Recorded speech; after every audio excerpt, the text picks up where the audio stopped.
بسم اللہ الرحمن الرحیم۔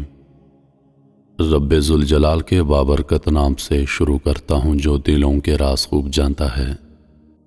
تمام ناظرین کو روحیل وائس چینل میں دل کی گہرائیوں سے خوش آمدید اور محبتوں بھرا السلام علیکم۔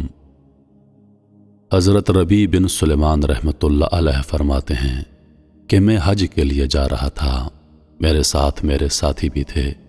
جب ہم کوفہ پہنچے تو میں کوفہ کے بازاروں میں ضروریات سامان خریدنے کے لیے گھوم رہا تھا کہ میں نے ایک عجیب منظر دیکھا۔ ایک ویران سی جگہ میں ایک خچر مرا ہوا تھا اور ایک عورت جس کے کپڑے بہت پرانے اور بوسیدہ تھے چاقو لیے ہوئے اس کے گوشت کے ٹکڑے کاٹ کاٹ کر ایک زنبیل میں ڈال رہی تھی۔ مجھے یہ خیال ہوا کہ یہ مردار گوشت لے جا رہی ہے، اس پر سکوت ہرگز نہیں کرنا چاہیے، شاید یہ لوگوں کو پکا کر کھلاتی ہو، سو میں چپکے سے اس کے پیچھے ہو لیا، اس طرح کہ وہ مجھے نہ دیکھے۔ وہ عورت ایک بڑے مکان میں پہنچی جس کا دروازہ بھی اونچا تھا۔ اس نے جا کر دروازہ کھٹکھٹایا، اندر سے آواز آئی، کون ہے؟ اس عورت نے بولا، دروازہ کھولو، میں بدحال ہوں۔ دروازہ کھولا گیا اور گھر میں 4 لڑکیاں نظر آئیں جن کے چہروں سے بدحالی اور مصیبت کے آثار ظاہر ہو رہے تھے۔ وہ عورت اندر آ گئی اور زنبیل ان لڑکیوں کے سامنے رکھ دی۔ میں کواڑوں کی درزوں سے جھانک رہا تھا۔ میں نے دیکھا اندر سے گھر بالکل برباد اور خالی تھا۔ اس عورت نے روتے لڑکیوں سے کہا، اس گوشت کو پکا لو اور اللہ کا شکر ادا کرو۔ وہ لڑکیاں گوشت کاٹ کاٹ کر اس کو آگ پر بھوننے لگیں۔ مجھے بہت تکلیف ہوئی۔ میں نے باہر سے آواز دی، اے اللہ کی بندی، اللہ کے واسطے اس گوشت کو نہ کھا۔ وہ کہنے لگی، تو کون ہے؟ میں نے کہا، میں ایک پردیسی آدمی ہوں۔ اس نے جواب دیا، تو ہم سے کیا چاہتا ہے؟ 3 سال سے نہ ہمارا کوئی معین ہے اور نہ کوئی مددگار ہے، تو کیا چاہتا ہے؟ میں نے کہا، مجوسیوں کے ایک فرقے کے سوا مردار کا گوشت کھانا کسی مذہب میں جائز نہیں۔ وہ عورت کہنے لگی، ہم خاندان نبوت کے شریف سید ہیں۔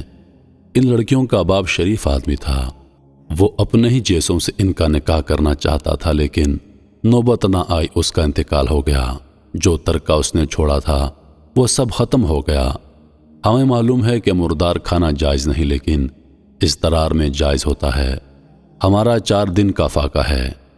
حضرت ربیع بن سلیمان رحمۃ اللہ علیہ فرماتے ہیں، اس کے حالات سن کر میں بے چین ہو گیا اور میں نے اپنے ساتھیوں سے جا کر کہا، میرا تو حج کا ارادہ نہیں رہا۔ سب نے سمجھایا لیکن میں نے کسی کی نہیں سنی۔ میں نے اپنے کپڑے اور احرام کی چادریں اور جو سامان میرے ساتھ تھا وہ سب لیا، اور نقد 600 درہم تھے وہ لیے، اور ان میں سے 200 کا آٹا خریدا اور باقی درہم آٹے میں چھپا کر اس بوڑھیا کے گھر پہنچا دیا، اور یہ سب سامان اور آٹا وغیرہ اس کو دے دیا۔ اس نے شکریہ ادا کیا اور کہنے لگی، اے ابن سلیمان رحمۃ اللہ علیہ، تیرے اگلے پچھلے سارے گناہ اللہ پاک معاف کر دے اور تجھے حج کا ثواب عطا کرے، اور اپنی جنت میں تجھے جگہ عطا فرمائے، اور ایسا بدلہ عطا فرمائے جو تجھے ظاہر بھی ہو جائے۔ حضرت ربیع بن سلیمان رحمۃ اللہ علیہ فرماتے ہیں، حج کا قافلہ روانہ ہو گیا۔ میں ان کے استقبال کے لیے کوفہ ہی میں رکا رہا تاکہ ان سے اپنے لیے دعا بھی کروا دوں۔ جب حجاج کا ایک قافلہ میری آنکھوں کے سامنے سے گزرا تو مجھے اپنے حج سے محروم رہ جانے پر بہت افسوس ہوا اور رنج سے میرے آنسو نکل آئے۔ جب میں ان سے ملا تو میں نے کہا، اللہ تعالیٰ تمہارا حج قبول کرے اور تمہارے اخراجات کا تمہیں بدلہ عطا فرمائے۔ ان میں سے ایک نے کہا، یہ کیسی دعا ہے؟ میں نے کہا، اس شخص کی دعا جو دروازے تک کی حاضری سے محروم ہو۔ وہ کہنے لگے، بڑے تعجب کی بات ہے، اب تو اس سے بھی انکار کرتا ہے کہ تو ہمارے ساتھ عرفات کے میدان میں نہ تھا، تو نے ہمارے ساتھ رمہ جمرات نہیں کیا، تو نے ہمارے ساتھ طواف نہیں کیے۔ میں اپنے دل میں سوچنے لگا، یہ اللہ کا لطف ہے۔ اتنے میں میرے شہر کے حاجیوں کا قافلہ آ گیا۔ میں نے کہا، اللہ تعالیٰ تمہاری سعی مشکور فرمائے، تمہارا حج قبول فرمائے۔ وہ کہنے لگے، تو ہمارے ساتھ عرفات میں نہیں تھا گیا؟ رما جمرات نہیں کی تو نے ہمارے ساتھ، اب تو انکار کر رہا ہے۔ ان میں سے ایک شخص آگے بڑھا اور کہنے لگا، بھائی انکار کیوں کرتے ہو؟ تم ہمارے ساتھ مکہ مکرمہ میں نہیں تھے یا مدینہ منورہ میں نہیں تھے کیا؟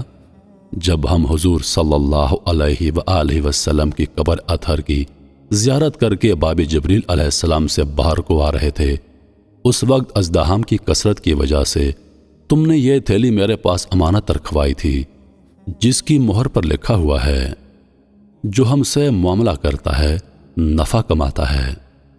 اس نے کہا، یہ لو اپنی تھیلی واپس۔ حضرت ربیع بن سلیمان رحمۃ اللہ علیہ فرماتے ہیں، میں نے اس تھیلی کو اس سے پہلے کبھی نہیں دیکھا تھا۔ اس کو لے کر میں گھر واپس آیا، عشاء کی نماز پڑھی، اپنا وظیفہ پورا کیا، اسی سوچ میں جاگتا رہا آخر یہ قصہ کیا ہے۔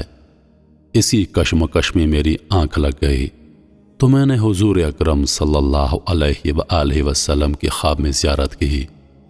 حضور نبی کریم صلی اللہ علیہ وآلہ وسلم نے تبسم فرماتے ہوئے ارشاد فرمایا، اے ربیع بن سلیمان رحمۃ اللہ علیہ، آخر ہم کتنے گواہ اس پر قائم کریں کہ تو نے حج کیا ہے؟ تو مانتا ہی نہیں۔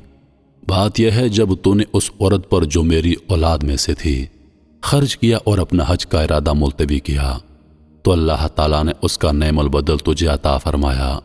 اللہ نے ایک فرشتہ تیری صورت بنا کر اس کو حکم دیا کہ وہ قیامت تک ہر سال تیری طرف سے حج کیا کرے، اور دنیا میں تجھے یہ بدلہ دیا کہ 600 درہم کے بدلے 600 دینار اشرفیاں عطا کیں۔ حضرت ربیع بن سلیمان رحمۃ اللہ علیہ فرماتے ہیں، جب میں سو کر اٹھا اس تھیلی کو کھول کر دیکھا تو اس میں 600 اشرفیاں موجود تھیں۔ محترم عزیز دوستو، اللہ پاک فرماتا ہے، جو میرے بندوں کی مدد کرتا ہے، جو میرے بندوں پر خرچ کرتا ہے، میں اسے اس کا بدلہ 70 گنا زیادہ دیتا ہوں۔ عزیز دوستو، آپ بھی اپنے ارد گرد دیکھیے، اپنے پڑوسیوں میں دیکھیے، اپنے معاشرے میں دیکھیے، جو غریب لوگ ہوں ان کی مدد کیجیے۔ یقین کیجیے بہت سے لوگ ایسے ہوتے ہیں جو شرم کے مارے کسی سے مانگ نہیں سکتے، جو شرم کے مارے کسی کے آگے ہاتھ نہیں پھیلا سکتے۔ ان کو ڈھونڈیے، ان کی مدد کیجیے، یقین کیجیے آپ کی دنیا بھی بن جائے گی اور آخرت بھی۔ مجھے دیجیے اجازت۔ سانسنے وفا کی تو اگلی بار ایک اور ویڈیو لے کر آپ کی خدمت میں حاضر ہوں گا۔ تب تک کے لیے خدا حافظ۔ اللہ پاک آپ سب کا حافظ و نگہبان۔ ہنستے رہیے اور ہمیشہ مسکراتے رہیے۔